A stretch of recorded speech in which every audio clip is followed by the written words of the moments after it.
feel protected, I feel better. Jillian Ward, pinakilig na naman ang netizens sa muling pagtagpo nila ni Eman Pacquiao at may silosang nagaganap. At bihag na nga ba ang puso ni Jillian Ward kay Eman?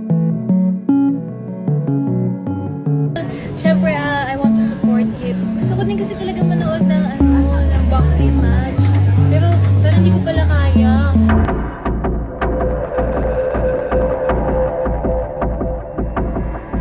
Ako na lang yung sacrifice. Excited po ako kasi siyempre ito po yung first act.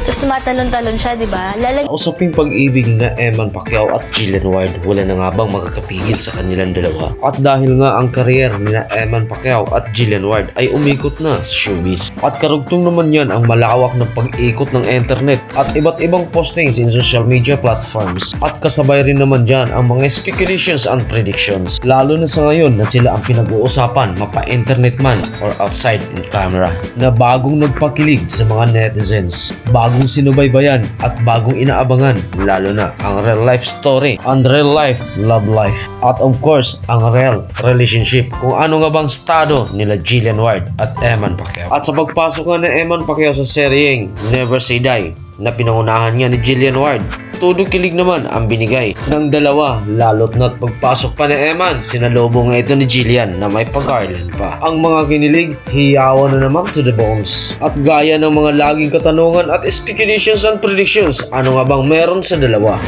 I feel protected, I feel better.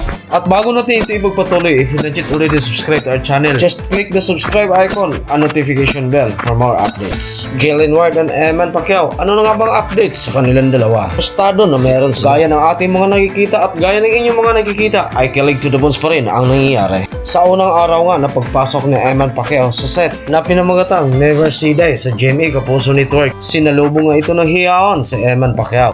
At kilig nga na naman dahil sa pagkapit nga ng garland ni Jillian kay Eman at para bagang sabi nila may nagsisilos si Rahel, ang dating naghamon kay Eman Pacquiao nung nalink na nga ang pangalan ni Eman kay Jillian Ward na gusto nga itong magipag-sparring kay Eman si Rahel. At ayon sa usap-usapan dahil pro-boxer naman ito si Rahel ay napag-usapan na ang kanilang sparring pero wala pang exact date at wala pang clarification. Pero parang okay naman ang mga pangyayari at parang wala namang selosan ang nagaganap. Bro, pagka nakapag-training ka, kaya mo bang palagan talaga sa Eman?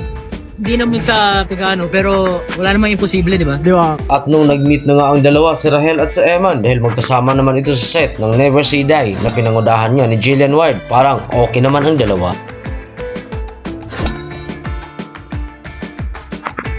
Guys, kami. Pogi, oh. Parang Napaka-humble nito guys. Pogi ito guys. Hindi, mas pogi ito. friends sila.